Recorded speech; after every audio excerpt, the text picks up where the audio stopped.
Backlog అనేది కూడా కన్సిడరేషన్లోకి తీసుకుంటారు. బ్యాక్లాగ్ కౌంట్ అంటే ఎడ్యుకేషన్ టైంలో అతనికి ఎన్ని బ్యాక్లాగ్లు ఉండేవి ఓకే. అన్నవి కూడా కన్సిడరేషన్లోకి బట్ తీసుకుంటారు. అలాంటి టైంలో కూడా యూనివర్సిటీస్ ప్రిఫర్ చేసినప్పుడు మంచి యూనివర్సిటీస్ ప్రిఫర్ చేస్తారు మంచి మీరు. యూనివర్సిటీస్నే మేము ప్రిఫర్ చేస్తాం. మోస్ట్ ఆఫ్ ద స్టూడెంట్స్కి మేము ఇచ్చే యూనివర్సిటీస్ ఏంటంటే, ఫస్ట్ ఒక స్టూడెంట్ వచ్చాడు అనుకోండి మా దగ్గరికి, స్టూడెంట్కి ఒక ప్రొఫైల్ని ఎవాల్యుయేట్ చేస్తాం. లైక్ ఇందాక నేను చెప్పినట్టుగా ఇంగ్లీష్ ప్రొఫిషియన్సీ టెస్ట్లు అవనివ్వండి, దాంతో పాటుగా బ్యాక్లాగ్ కౌంట్ అవనివ్వండి, గ్రాడ్యుయేషన్లో జీపీ అవనివ్వండి, దాంతో పాటుగా అతను ఇప్పుడు కొంతమందికి అపోహ ఏంటంటే 16 years ఎడ్యుకేషన్ ఉంటేనే యూఎస్లో యూనివర్సిటీస్ యాక్సెప్ట్ చేస్తాయని చెప్పి, 16 years ఎడ్యుకేషన్ ఉంటేనే యాక్సెప్ట్ చేస్తాయని చెప్పి ఒక అపోహ ఉంది. అలా కాకుండా 16 yearsతో పాటు ఒక 20 to 30% యూనివర్సిటీస్ 15 years ఎడ్యుకేషన్ని కూడా యాక్సెప్ట్ చేస్తాయి.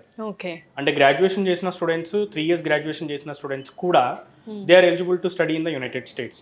అలా ఒక 20 to 30% universities only 15 years education ఉన్న వాళ్ళని కూడా యాక్సెప్ట్ చేయడం జరుగుతుంది. సో ఇది కూడా పాసిబిలిటీస్ ఉంది. ఇలా స్టూడెంట్ యొక్క ప్రొఫైల్ని మేము ఎవాల్యుయేట్ చేస్తాం.